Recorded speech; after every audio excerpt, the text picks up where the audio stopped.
Welcome, dear friends. This is the fifth and final day of our retreat in place on the Four Noble Truths. Today is August 7th, 2020.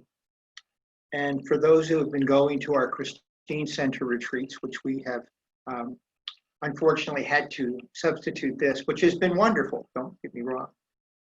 We have had a tradition of the last day doing chanting or reciting a sutra called The 5 Ways of Putting an End to Anger. So I will take the first part, which will be the introduction and talking about the first way to put an end to anger. And I'm wondering if we have other people, if I could get 4 more volunteers to read. So are there volunteers to read the second way of putting an end to anger? Thank you, Diane. And then the third person, Ro, thank you. The fourth, Chris, thanks. And the fifth, Peggy. Oh, we've got all the women going here. So I'm going to put it on the share screen as well so that we can all see it.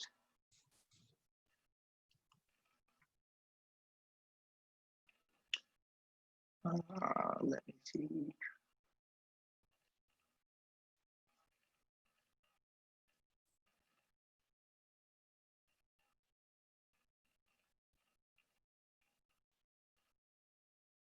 So I will begin,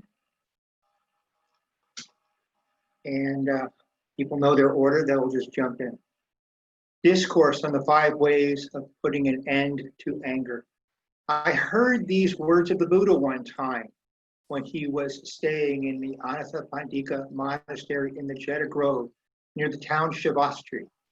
One day, the Venerable Shariputra said to the monks, "Friends, today I want to share with you the 5 ways of putting an end to anger.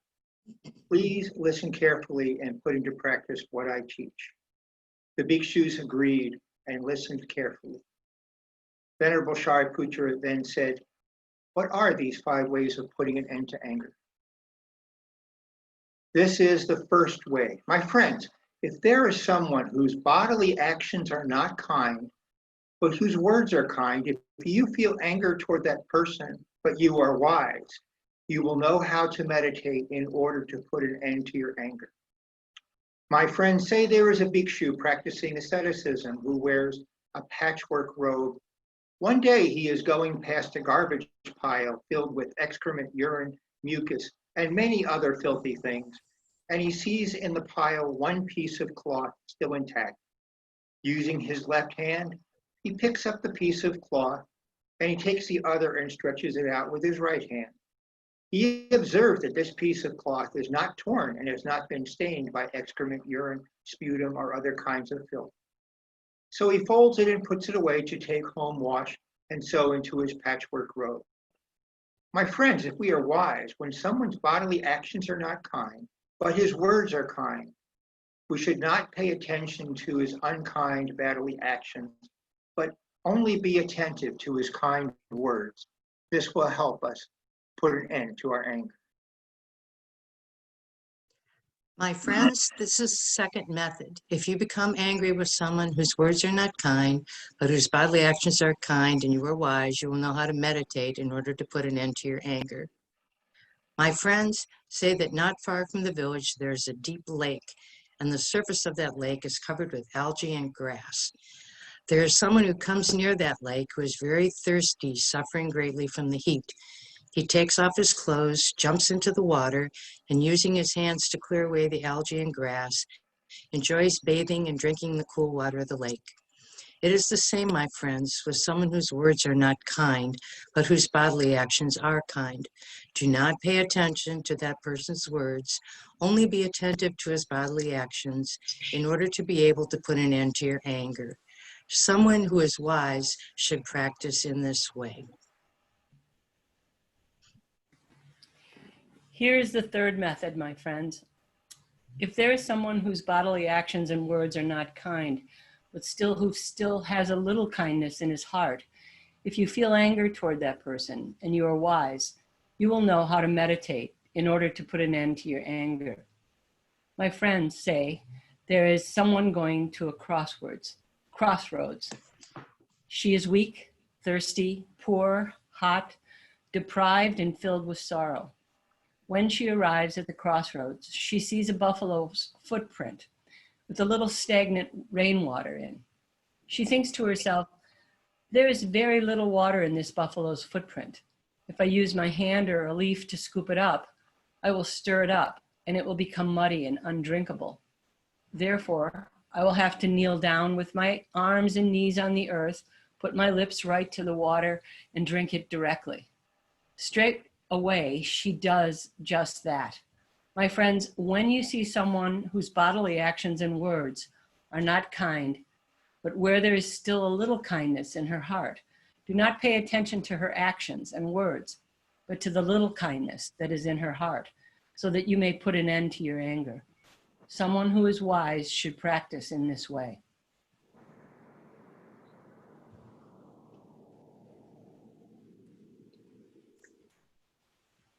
This is the fourth method, my friends. If there is someone whose words and bodily actions are not kind, and in whose heart there is nothing that can be called kindness, if you're angry with that person and you are wise, you will know how to meditate in order to put an end to your anger. My friends, suppose there is someone on a long journey who falls sick. He is alone, completely exhausted, and not near any village. He falls into despair, knowing that he will die before completing his journey. If at that point someone comes along and sees this man's situation, she immediately takes the man's hand and leads him to the next village, where she takes care of him, treats his illness, and makes sure he has everything he needs by way of clothes, medicine, and food. Because of this compassion and loving kindness, this man's life is saved. Just so, my friends, when you see someone whose words and bodily actions are not kind, and in whose heart there is nothing that can be called kindness, give rise to this thought. Someone whose words and bodily actions are not kind, and whose heart is nothing that can be called kindness, is someone who is undergoing great suffering. Unless he meets a good spiritual friend, there is no chance for him to transform and go to realms of happiness. Thinking like this, you will be able to open your heart with love and compassion toward that person. You will be able to put an end to your anger and help that person. Someone who is wise should practice like this. My friends, this is the fifth method. If there is someone whose bodily actions are kind, whose words are kind, and whose mind is also kind, if you are angry with that person, you are wise. You will know how to meditate in order to put an end to your anger. My friends, suppose that not far from the village there is a beautiful lake. The water in the lake is sweet and clear. The bed of the lake is even. The banks of the lake are lush with green grass, and all around the lake, beautiful fresh trees give shade. Someone who is thirsty, suffering from heat, whose body is covered in sweat, comes to the lake, takes off his clothes, leaves them on the shore, and jumps down into the water and finds great comfort and enjoyment drinking and bathing in the pure water. His heat, thirst, and suffering disappear immediately. In the same way, my friends, when you see someone whose bodily actions are kind, whose words are kind, and whose mind is also kind, give your attention to all his kindness of body, speech, and mind, and do not allow anger or jealousy to overwhelm you. If you do not know how to live happily with someone who is as fresh as that, you cannot be called someone who has wisdom. My dear friends, I have shared with you the 5 ways of putting an end to anger. When the bhikshus heard the Venerable Shariputra's words, they were happy to receive them and put them into practice. Thank you, dear friends, for that participation in that wonderful sutra. Like I say, very traditionally, we've done that at our end of our retreats. So today I have a relatively daunting task. This is the one that has been more on my mind, I think, than others. I'm supposed to give a Dharma talk, a single Dharma talk on the Eightfold Noble Path, which is extraordinarily complex and involved, although maybe it shouldn't be, that there's a lot of things that go on with that we might need to check in. For example, there's one part of the path called either you might call it right or wise speech, wise view. And it was so important and interesting that Jeremy Packer did a 6-week class on that. When we talk about right or wise mindfulness in the book that Thich Nhat Hanh wrote on the heart of the Buddha's teachings, that chapter is 20 pages long. So it's really a lot to say about all of those sorts of things. And I'm going to do my best to kind of give an overview of that and then maybe pick out some parts that have been important for me. And once again, happy to take questions. It may be, and maybe next year we'll have a retreat just on the Eightfold Noble Path, because it certainly is very deep and wide. The first thing I want to mention, in the traditional way, once again, we're talking about words. You hear in a lot of different translations, including Thich Nhat Hanh's book on the heart of the Buddha's teachings, the word right. In Pali, that word is sama. In Sanskrit, that word is, I think it's shakya. And basically, it means something like wise. In the Stephen Batchelor book, he translates it as complete. And I think we like that a little bit. I like to use the word wise, but once again, the term of sama could be so many different things to so many different people. But the word right sort of chafes a lot of people who are Westerners, because then they have this idea of wrong, whatever, wrong view, wrong mindfulness. And you start to get into this dualistic nature. So I'm going to use the word wise as much as I can. And although I realize I might slip back into using the term right, just because we tend to do that every once in a while. So I want to start with just saying what the Eightfold Path is and how it's more or less delineated.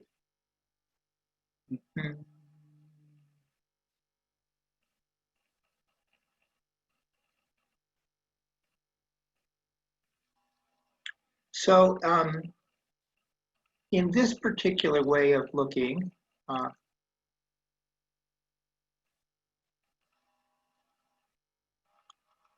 I like to call it the tripod of Buddhist practice. So the first 3, or first 2.5, maybe I guess the first 3 parts of what are called the Eightfold Noble Path are wise view, wise thinking, and wise speech. Wise speech tends to be a bridge between the wisdom part and what's called the morality part. So the wisdom, also called prajna. The middle section is wise speech, wise action, wise livelihood. I wonder if, nowadays you might say wise lifestyle and wise effort.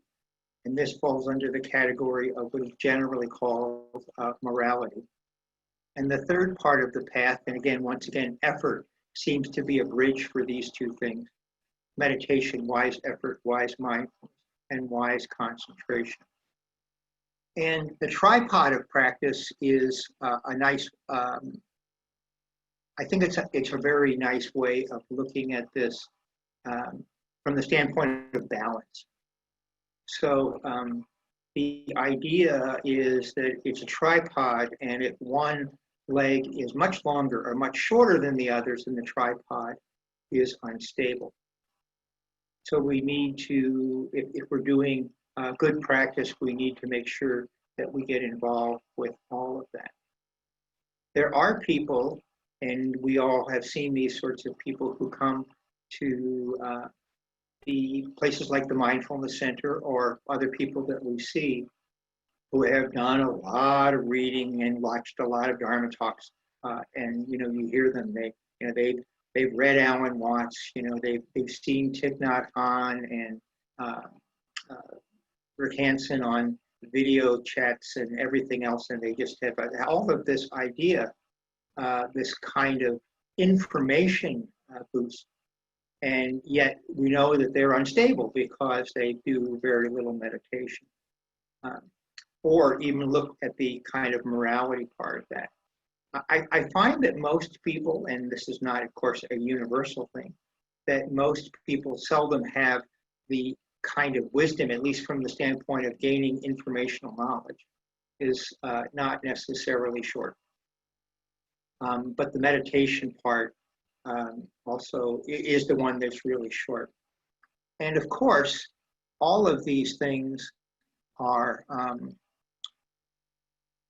they're certainly, in the words of Thich Nhat Hanh, they kind of are in the words of what goes on in the mindfulness community, in the Mindfulness Community of Milwaukee anyway, and the Plum Village tradition. We talk about this idea of interbeing. So it is said that wise view, as an example, is involved with all of the parts of the Eightfold Path. That you need wise view for all of these things. Yeah, and also, however, people might say that wise mindfulness penetrates to all of these things. And that that wise livelihood, a wise lifestyle. How do you do with the world? How do you do with just taking those normal steps in this thing that we call the historic dimension? How do you do that? That is also very, very important. So that's one way of kind of looking at that, the tripod of practice. And I often wonder sometimes if I feel a little wobbly. What am I missing? Am I doing too much of one thing too? So we like to, for example, and we will do later this morning, we'd like the 5 mindfulness trainings, which is that basis for what we would call sila. But we might often sometimes need to look at some things as the wisdom sutras or something along those lines that help us with that. So all of these things interpenetrate, all of them kind of work together. And with that being said, I want to at least go over my particular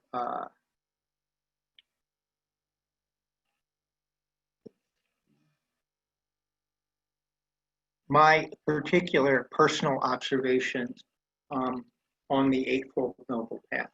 And so this is personal. I mean, if you talked to a lot of practitioners, they might come up with a lot of different things. Ralph Waldo Emerson, about a century and a half ago, said something along the lines that we all belong to a religion with a membership of one. I really think it's probably true of mindfulness practitioners or people who are practicing Buddhists. If we're all very honest with ourselves, we realize that we look at things a little bit differently than other people do. And because there is so much wisdom and because there's so much individuality, it's actually very hard to say that you have something along the lines of the right way of doing things, or which is why we move away from the word right. We use wise. So my particular point of wise view is not necessarily the same as somebody else's point of view of wise view. My first statement is that wise view is the first part of the path and foundation of all other 8 parts, and that non-attachment to views is probably the most important part. And I'm just going to mention the second before I go and talk a little bit more about wise view. All parts stand on the 3 Dharma seals, which are impermanence, no self, and nirvana. And nirvana in this particular way is not looking at some celestial realm and then it is difficult to attain. I think when the Buddha was really talking about nirvana, he was talking about non-reactivity. He was talking, quite frankly, about the first noble truth and how you take care of it, the second noble truth, that was how that kind of thing goes on there. But the ideas, and we won't go into a lot of the ways that we kind of look at that, but the 3 Dharma seals, which incidentally would be a great name for a circus act, is impermanence, no self, and nirvana. Everything in the Thich Nhat Hanh organization, the Plum Village tradition, we look at everything as being interdependent. Nothing exists on its own. Nothing exists just as one thing. The classic case, and I'm sorry if I'm boring a lot of people because people have heard this many, many times. Thich Nhat Hanh talks about the piece of paper, how the piece of paper is interconnected with with so many other things, such as the sun, the tree, the logger who cuts down the tree, the soil, the clouds that cause rain, et cetera, et cetera. And he goes so far as to say that if you take any one of those things away, the piece of paper does not exist. And the other idea is that when we can see that when we start talking about things like pieces of paper or coffee cups or buildings, perhaps maybe we can even see it when we look at ideas such as democracy. You know, these larger concepts, they're all made, so we all say that the paper is made of non-paper elements. I would say that the concept of democracy is made with non-democracy elements, and those kinds of things sort of come together. And the one part that people have some difficulty with, I think, is that when we look at everything, the piece of paper, the coffee cup, the ideas of such things as nationhood, etc. We all see them as impermanent and we all see them as interdependent, and yet somehow people think that human beings are different and that human beings have this idea of kind of no self. I want to make it really clear that Thich Nhat Hanh and other teachers don't say that there isn't a self, but they say it's conditioned. It's brought by, it's just like I can't say that the piece of paper doesn't exist. The piece of paper clearly exists, and I have to use it for when I want to make notes and give this talk, for example. And the same thing with human beings. Human beings clearly exist, but they exist as conditioned things. They exist as many things coming together. And if you take one of the things that's part of a human being, say you take your mother away, the human being doesn't exist. Certainly, if you take other kinds of things that we may not exist, if you take, for example, the English language away, I don't exist as this particular person that you're listening to right now. Something else is going on. And there's a wonderful idea that I know it wasn't John Kabat-Zinn who said it, but he quoted it when I was taking a course with John Kabat-Zinn. It says that, why are you unhappy? 99 and 4400% of the things that you do are for yourself, and there isn't one. So, my best way of talking about, let's try to get that one up here. My best way of talking about the idea of wise view is from these things called the first three of the, whoops, I didn't mean to do that.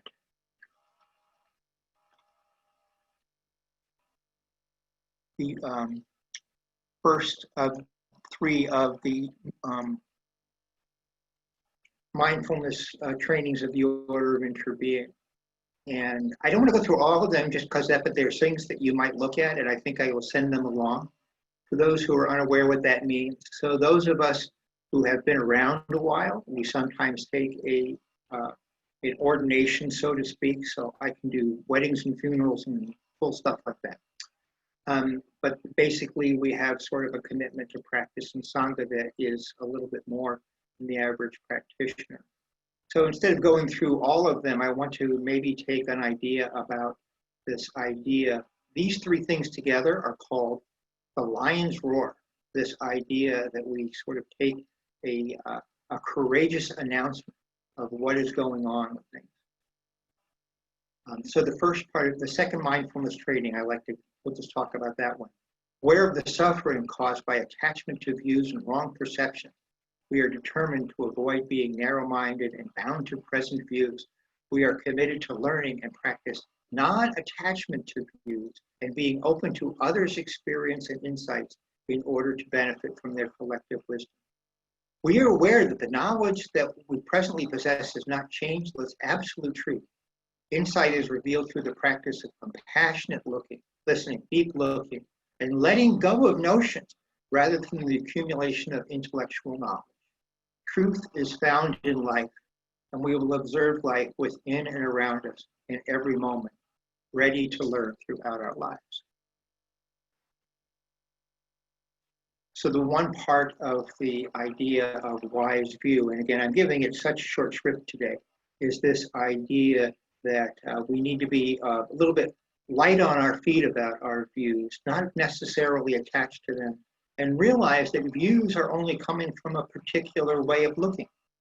My particular views come from my long history of being a human being, the things that people have taught me and told me, maybe some other kinds of things that my friends participate in, i.e. I am part of certain tribes. I'm part of the tribes of Buddhists, for example, the tribe of physicians, those kinds of things. And all of these are affecting how I'm looking at things. And all of my views are affected by that.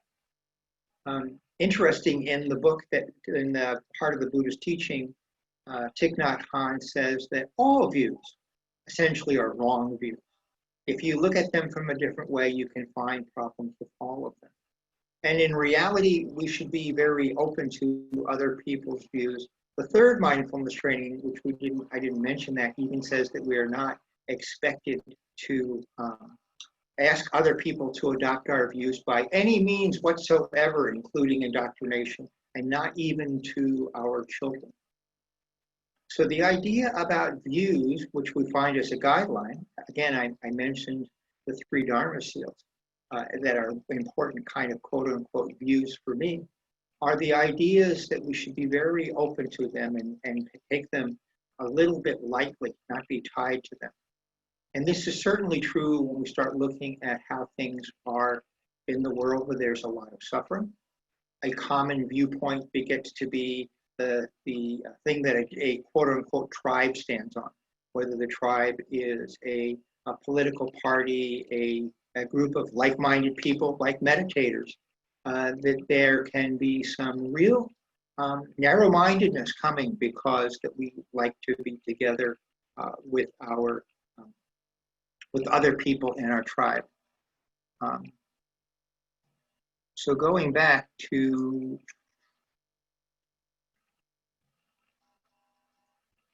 my other thing, I have found over the years, knowing that my idea of self is connected to everything in the universe, and that if any of those disappear, I disappear, and that everything changes. I have this real question that comes to me that I would hope that maybe other people could take up as a wonderful practice. Does this particular practice, does this particular point of view, does this particular way of being, does this connect me to others and to the universe, or does it separate me from it? This is the essential part of my practice these days. I ask that question.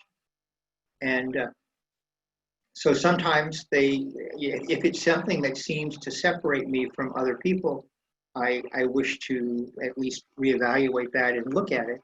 And if it seems to connect me, I like to make it as more part of my practice. There are, of course, many things that kind of seem to be sort of simple and do neither. For example, I hope that my pandemic related sort of looking at all of the Star Trek: The Next Generation episodes is not necessarily separating me from people. I think it's not. Let's just see how that goes. And then the other part and so this is a very interesting question. I like to kind of bring that up to people. And then, wise mindfulness is also the key. Paying attention to what we can do with everything, especially what's going on in the body. This is how we look at non-reactivity. This is how we open up with compassion. This is, quite frankly, how we break down those barriers between self and other. It's actually wise mindfulness. Paying attention as best we can with sort of an open heart and going to those places. Maybe sometimes not necessarily the places that we always like, but being open to the experiencing, living life as fully as we can. So this is, again, we could talk for a long, long time about wise view. We could talk a long, long time about wise mindfulness. Quite frankly, we could talk a long, long time about all other sorts of things on the path.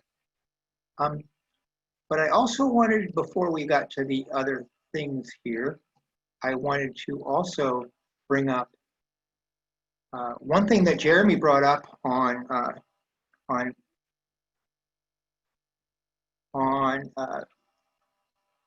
Monday's talk that I really want to emphasize as being a very important part of my practice. So I want to share this with you. This falls into the category that Thich Nhat Hanh calls right thinking. Are you sure is the first question when anytime something comes up that you may be doing an action. Are you sure? There really is only one answer to that, actually, which is, well, maybe not. And I think because if we are students of Thich Nhat Hanh, and we are in the Plum Village tradition, we know that with perception, there's deception. So we bring that forward with the idea that all views and all ideas are conditioned, and they not necessarily have some sort of a universal truth. And then the idea about, what am I doing? What am I doing? This is a very interesting question to ask as well. What exactly is my action here? What am I trying to get done? And again, if I find that what I am doing is basically kind of separating me from other people, then I would probably tend not to do that. And if it's connecting me, but the idea about what I am actually doing. And then the other one, which I just really love, is called Hello Habit Energy.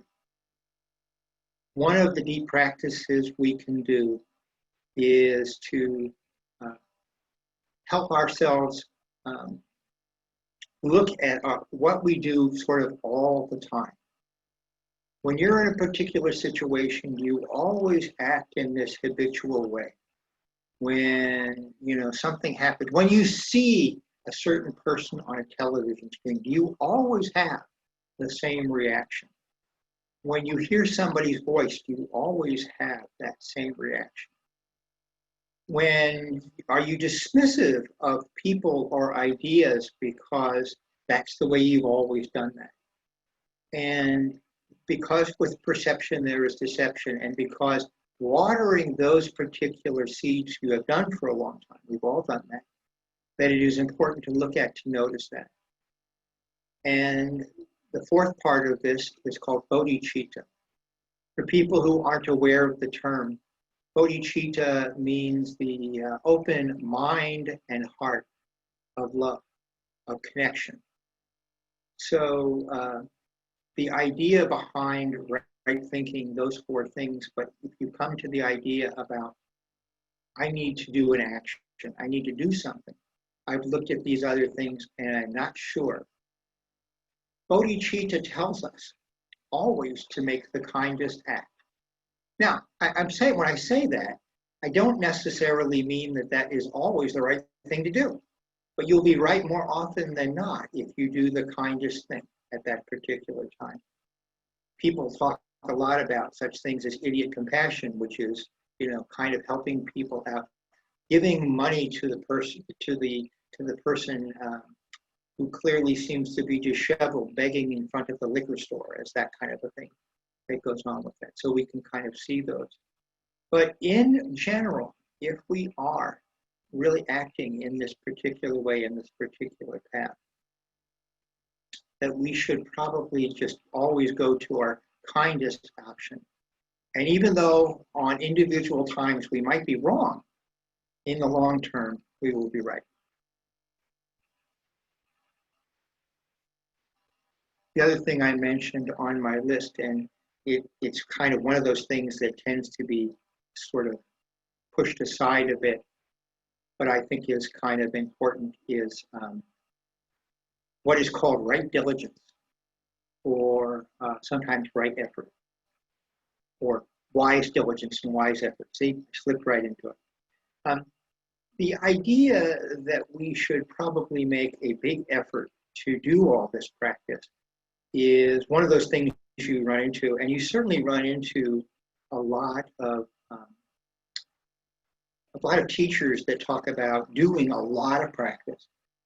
For example, I hear people talk about, you're not getting anywhere unless you're doing an hour and a half of meditation in the morning and an hour and a half in the evening. People can't do that. They have lives. They have, families and jobs and everything else, and so they feel like they give up right away. But I think that people, from the standpoint of effort, often more overdo it than underdo it. One of the 7 factors of awakening, which is another talk entirely, is the idea of ease, that we should kind of fall into this. And we should basically do things so that our practice is easy. So my feeling about it is to prod ourselves a bit, give ourselves a little bit of a push, but not to be too harsh. If there's one thing that I've seen frequently that makes people give up the practice, is they say, it's just too hard, there's too much to do. And I'm saying there's always a little bit that you can do to kind of go with that. From one of the sutras, not actually one of the sutras in this book, The Awakening of the Heart, Ty's got this wonderful little phrase that the Buddha apparently said once upon a time when he was talking about wise effort. I thought, why do I grit my teeth, press my tongue against my palate, use my mind to overrule my mind, use my mind to repress my mind?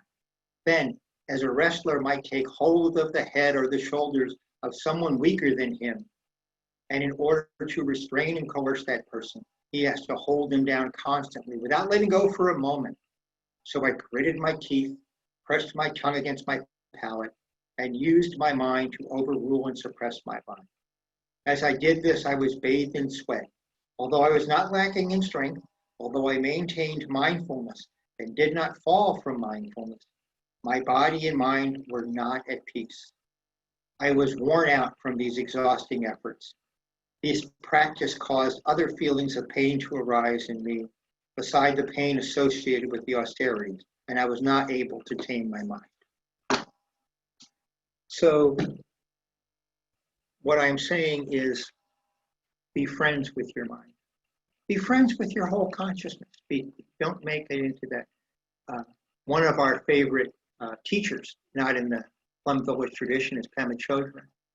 And she says it's actually an act of violence to treat your mind this way. It's actually an act of aggression upon yourself, to not just allow things to unfold. So I really recommend that people take their practice however it works for them. And the idea of progress is slow, it's uneven, it has its ups and downs. But my feeling about it is, for just about everybody, benefits come. And it's not a quick fix, but it's kind of a slow fix. So I wanted to share my favorite inspirational poem.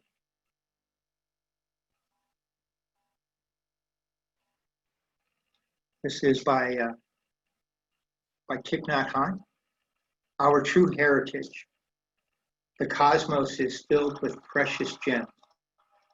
I want to offer a handful of them to you this morning. Each moment you are alive is a gem, shining through and containing earth and sky, water and cloud. It needs you to breathe gently for the miracles to be displayed. Suddenly you hear the birds singing, the pines chanting. See the flowers blooming, the blue sky, the white clouds, the smile and the marvelous look of your beloved. You, the richest person on earth who have been going around begging for a living, stop being the destitute child and come back and claim your heritage. We should enjoy our happiness and offer it to everyone. Cherish this moment. Let go of the stream of distress and embrace life fully in your arms. Whenever I'm feeling a little bit down and I need a little bit of a encouragement talk, I come to this poem. Stop being the destitute child. You're the richest person on earth. When you do this practice, so many things can unfold for you. And it's a slow practice, but I want to encourage people to continue. And one of the things I also want to talk about from continuation is to have a Sangha. And it doesn't necessarily have to be us. It can be a group of friends that you have that you kind of do this, to work with this. Thai has said that a practitioner without a Sangha is like a tiger without a mountain. He says that if you have a tiger and the tiger does not live in a mountain, doesn't have a mountain to go to, and just lives in the lowlands, that he is eventually captured and killed by humans.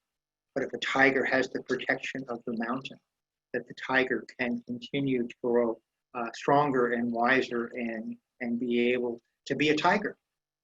So it is also one of these things that happens to me that I get so much strength from the Sangha myself. And I know other people will say this. The practice is, it's wonderful to do on your own, but it's just very easy. It's so much easier with a group of people. Many people in my life I've seen who have come along and they took my class or we did some meditation instruction, and then 2 years, 3 years, 5 years go by and we don't see them. And then they show up at the Mindfulness Center and they say, I was trying, everything was going, but it just wasn't working. And that's because they didn't have Sangha, they didn't have a group of people. This actually is, I think, one of the great benefits of being in the Plum Village tradition. We very much expect people to practice with others, to get strength from others. And let's face it, when others are practicing, it's your practice. There's no boundary between others and you. If they're practicing, you benefit. And when you're practicing, they benefit. That's the wonderful idea about being able to feel that connection, to actually experience that connection. So just sitting in the Zoom room with these 26 other participants, it's just a wonderful thing for me to kind of see. So I'm going to open up for questions and comments, but I have one other poem that, it's actually not a Thich Nhat Hanh poem that I've always really loved. As far as I know, Pablo Neruda was not a mindfulness practitioner, but there's wisdom everywhere, and I love this manifestation. Keeping quiet. Now we will count to 12. And we will all keep still. For once on the face of the earth, let's not speak in any language. Let's stop for 1 second and not move our arms so much. It would be an exotic moment without rush, without engines. We would all be together in a sudden strangeness. Fishermen in the cold sea would not harm whales, and the man gathering salt would look at his hurt hand. Those who prepared green wars, wars with gas, wars with fire, victories with no survivors, would put on clean clothes and walk about with their brothers in the shade, doing nothing. What I want should not be confused with total inactivity. Life is what it's about. I want no truck with death. If we were not so single-minded about keeping our lives moving, and for once, could do nothing. Perhaps a huge silence might interrupt this sadness of never understanding ourselves and of threatening ourselves with death. Perhaps the earth can teach us as when everything seems dead and later proves to be alive. Now I'll count to 12 and you keep quiet and I will go. So thank you, dear friends. Today is our last day to do this retreat. And so I'm open to any kind of comments or questions that we might do. And I would also say that if there's anything that may have come up for you previously, so for example, I know some of you have not here for the live sessions, but you've heard the recorded talks. Whatever has come up, if you can raise your hand, and we would be happy to entertain your comments. So.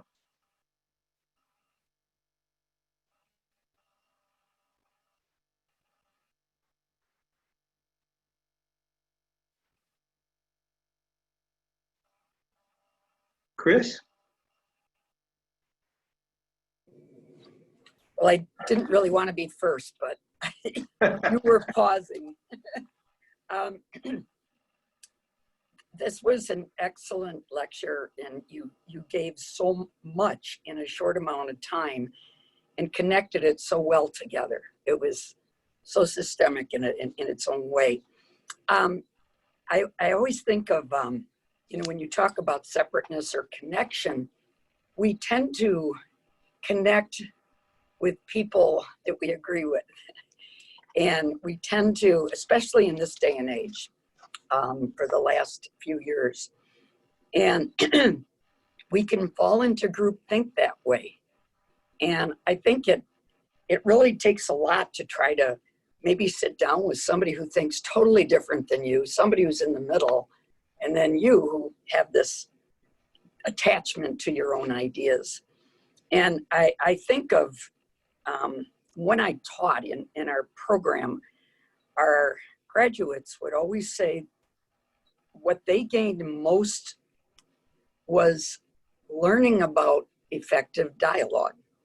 And I think that's what you're talking about. So you come to the end and they said, if we're going to be a leader, we absolutely need to sit down and try to reduce that separateness to a way we can connect and maybe find common ground.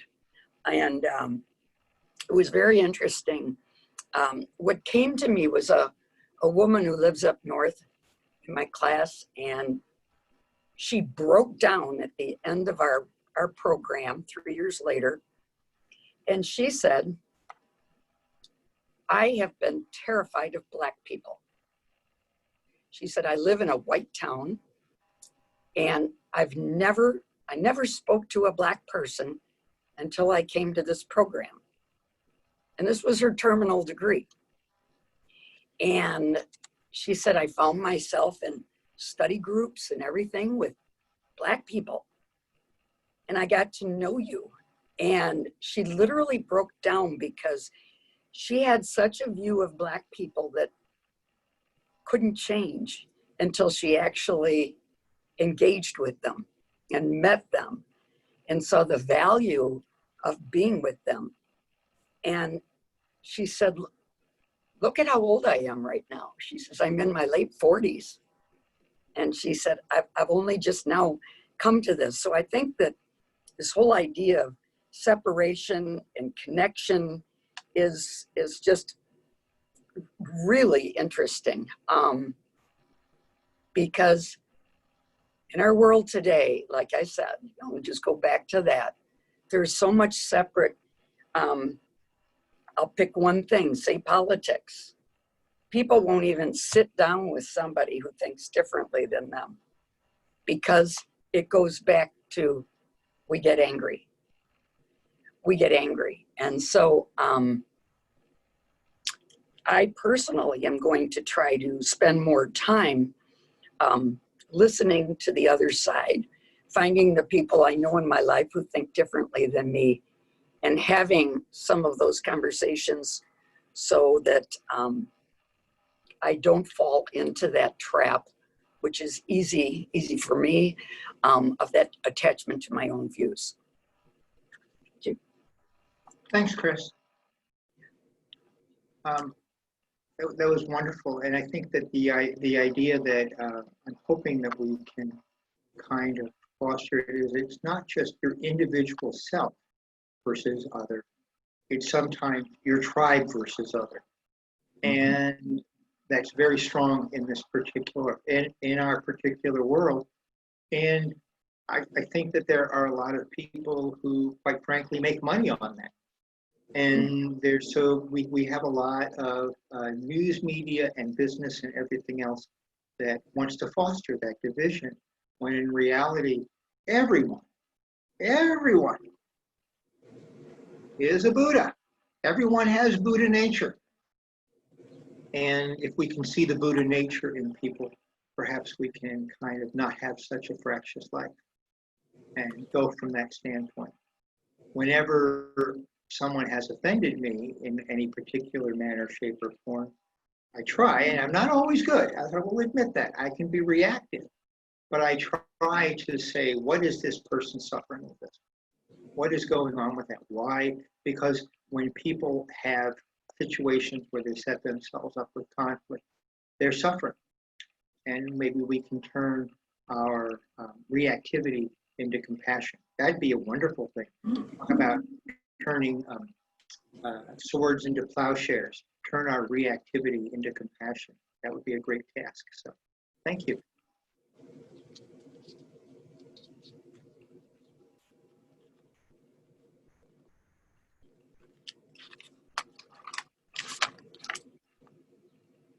Jane, I see that little hand sticking up there.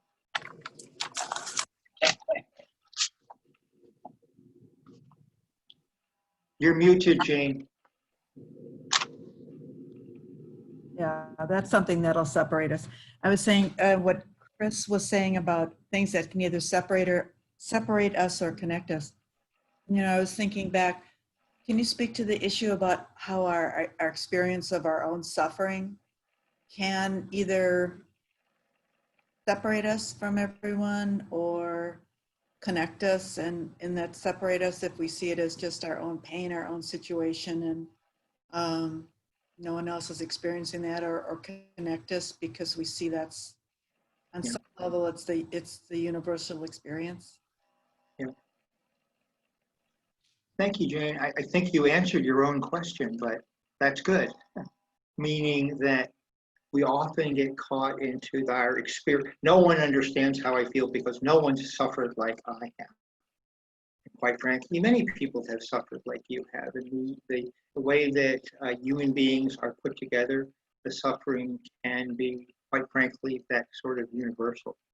And it's not only that the suffering is universal and, you know, we might look at dukkha as being, you know, unfortunate, there's also this idea, especially in the Plum Village tradition, that the suffering is a great gift. It is a chance for you to practice. It's a chance for you to see that that suffering that you have is suffering that other people have, and that if that suffering has been caused by things that seem to be related to other people's suffering, then you can have compassion for that. Seeing the interdependent nature of suffering allows us to open up and have compassion and loving kindness for others. But that is, you know, that's our ego, our discursive mind. That's one of the lies that our discursive mind will tell us in order to keep hold on us. No one's suffering is like your suffering. They're picking on you more than anybody else. And if we look deeper, we know that's not true. and opening up to that, we can also say, I'm suffering like a lot of other people, and maybe even do a compassion practice like Tonglen, that you start for yourself. I'm suffering because I have this particular problem. And as you sit with it and do Tonglen for yourself, you can open up and do Tonglen for other people. So thanks, Jane. I think Cornelia had a question. There's Cornelia. Yes, thank you, Paul. It's been a very good summary of a huge subject. I would like to speak a little bit more to the issue of detaching with compassion. I think for me, when I look back on my life, there hasn't been so much an issue of connecting with people, but there have been situations and people in my life that I had to detach from and disconnect. And I find it easier now that I've been doing this practice for some time to detach in a compassionate way. But the initial force that has to be behind that is sometimes it's not compassionate. And there is a sense of protecting myself, getting away from this particular person because the presence of this person in my life seems to be harmful. So if you can speak to that a little bit. Yes. Thanks, Cornelia.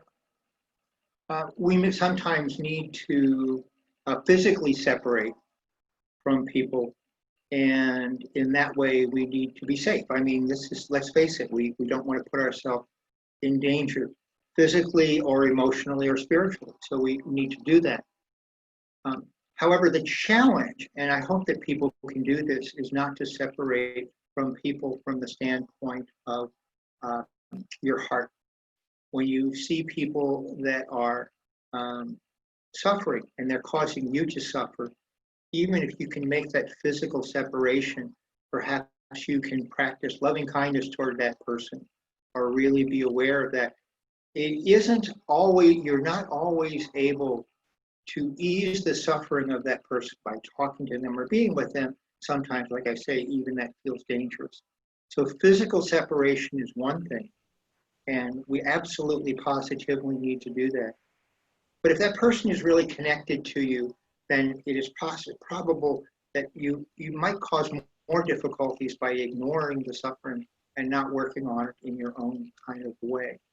That kind of idea that you can, like I say, you can do some loving kindness, some Tonglen, something along those lines for that particular person. We should always be aware of because there's sometimes things are not necessarily going to be wise for us to be right on top of that. I mean, that's why those kind of things that we talk about as being wise, as opposed to necessarily being right. Telling the truth is always the right thing to do. Really? Suppose your friend is sitting there, and you know that someone is angry with them and is knocking on the door saying, "Where is that person?" It might be wise to say, "I don't know. That person isn't here." So there are a lot of individual kinds of things that go along with that from the standpoint of living in this historical dimension. However, I hope from the way of the ultimate dimension that you always have your heart open with compassion and the opportunity. And it's almost as if when you have a situation that is so difficult that you must separate from a person, saying, we can't be in the same room, we can't talk, no more, I can't text with you, I can't do anything with you, that you stop, that might be a wonderful opportunity for you to practice compassion in your own individual life. So, thanks, Cornelia. I think Ro had a question. Ro? Good morning, everyone. Thank you, Paul. And thank you, everyone, for the week that we've just shared. It's been profound. And one of the things that came up for me, a couple of things, but one, first of all, was like, why did I take this retreat? What was my initial reason and intent? I was waiting for so long and excited about the possibility of participating in this Sangha and this relationship that we have together and developing our experience of mindfulness. And I realized that it's just like this constant, here we are at the end of a week of doing this, and it's like this constant realization that it has got to stop happening for me in the future. It's always happening in this moment. That this kind of desire for more, better, deeper, stronger, mindful, whatever all the other Eightfold Path words or, Sanskrit, doesn't really matter what language. It's just like, it's got to be happening as best I can. And with an incredible amount of patience, because, you're talking about this friendliness that we have to have towards ourselves and that we have to have towards one another. So I especially appreciated that story where this person is walking by the so-called dumpster of excrement and sputum and whatever else was going on there, and the filth. And he picks up the teeny weeny little piece of cloth with his left hand that is still untainted. To think he's going to bring that to his patchwork coat. I love that story because it makes me say, let us, all of this is what I want to bring. Is this like, I'm not really trying to improve. I need to like fill you all in on this. I mean, it's like, I'm really can't go there because it disavows my love right in this moment. I have to have that because otherwise I'm always somewhere else thinking it's going to be better over there. When I let go of this one little scrappy piece of, you don't even want to know, it's like, I don't want to let go of that. And I also want the same for all of us. Never to let go of these moments that we're actually in the distress zone. So I also want to thank Jeremy for that first day where somehow he brought to, I don't remember who the teacher was that he was mentioning, but it was about not calling it suffering, calling it unease. And again, I don't know if it's because we're in this culture, the word suffering becomes a little just like right action or right, whatever these words are that get us a little messed up. But that notion of, it's always unease. There's always a little bit of scrap. That's, there's always stuff we're going to say, I don't want to go there, whatever that is. But I want to appreciate even noticing those parts. And I just want to appreciate the Sangha. And I want to get to know everybody better and deeper. So let's bring all that scrappy, I won't use all my words, but all that stuff, that good stuff to our Sangha, because that's who we are. That's the love of it. Thanks, Ro. Very much appreciate everybody's practice. And once again, I want to second Ro's idea that this is a practice of gentleness. This is what we're gently trying to do this. And I think that's really, once again, one of those things that shows up in Buddhist practices. It all seems very austere and gruff, I mean, there are Zen traditions where you're sitting and if you slump a little bit, they hit you with a stick. Everybody knows about these sorts of things. We don't want to do that. We want everybody to sort of have this wonderful experience and unfolding. And I think that's another reason why people might fall away when they don't have Sangha, because after all, when you don't have Sangha, you don't have anybody to check it with. And if you check it with yourself, it's very likely that that part of your mind that we call the discursive mind will give you, oh yeah, this is stupid. Sitting around doing nothing like that, how is that possibly going to help you? Yeah, eating your bowl of cereal mindfully, well, that sounds like that's earth-shattering.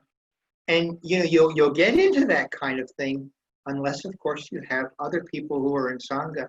And it's amazing that, I'm just saying stories that I hear in Sangha. People say, this was happening with me, and something really weird, and it's like, I think that I'm just not doing the practice right because, I have this weird thing happening. And usually when you're in a group with a Sangha, somebody says, well, I had that, or I have that. There's so many ways about this that you can kind of go with. And it's so much better to be able to check in with good spiritual friends. And I'm so glad that we have this good, strong Sangha here in Milwaukee. And again, I'm glad that we were able to reach out to such far-flung places as Oregon. So, that kind of thing. So, or, even Brookfield. So, any other questions or comments tonight?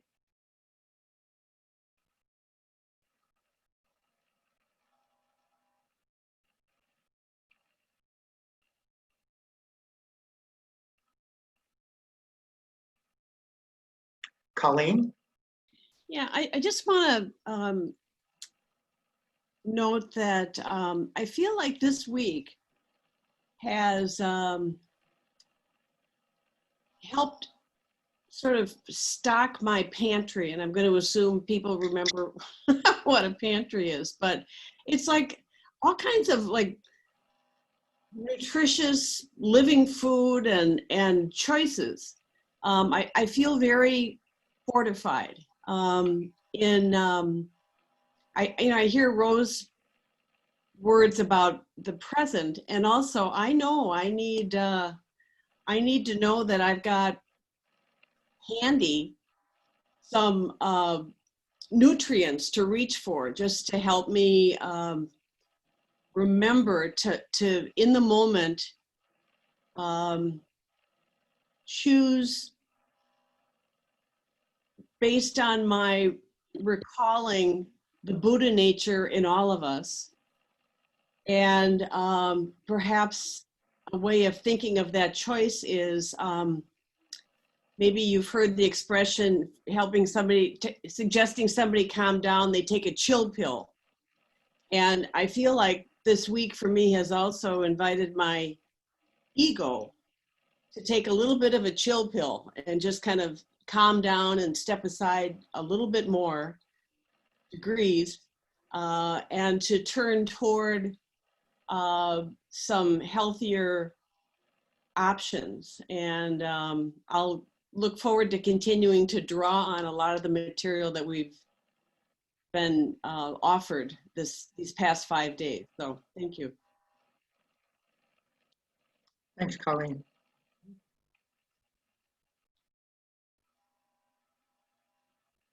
Cornelia, did you raise your hand again, or is that just your other hand still be there?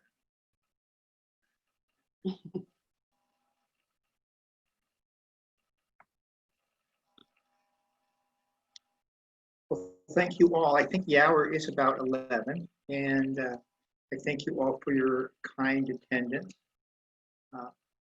Some of you may be continuing, hopefully at about 11:10 or so, we shall have our closing sort of ceremony, which consists of reciting the 5 mindfulness trainings, and then then we will be doing the chanting of the Heart Sutra. We will also give people plenty of opportunity to share anything else about this retreat, suggestions for future retreats and that sort of thing. So in sharing, just as the idea, so this has been going on now for about 25 years or so. I think it was something that Ty did at a retreat, and it kind of goes on. We do a thing called dedicating the merit. When we chant the Heart Sutra, we dedicate the merit of people who have either recently died or people who are very ill. And it's a wonderfully moving thing to do, and you may consider kind of going on with that. So deep bows of it, and for those who really deep bows of gratitude for everybody who has attended. It's been absolutely wonderful. Whatever I have been able to do for you, I will tell you that every single one of you has watered seeds of joy in me, and I very much appreciate that. But getting back to the historical dimension, as I leave and during this break, I am going to put on our share screen a way that you can donate to the mindfulness community if you haven't already done so.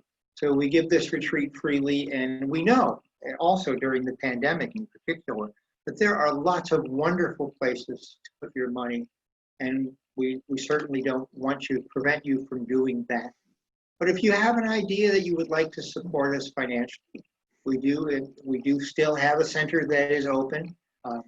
Phyllis is taking marvelously good care of the plants. They're just really happy, despite the fact that we're not feeding them regularly with carbon dioxide. And things like insurance and phones and all that other sort of stuff. So if you feel free to do that, however you go on with this. So I take refuge in the Sangha, the community of love and understanding.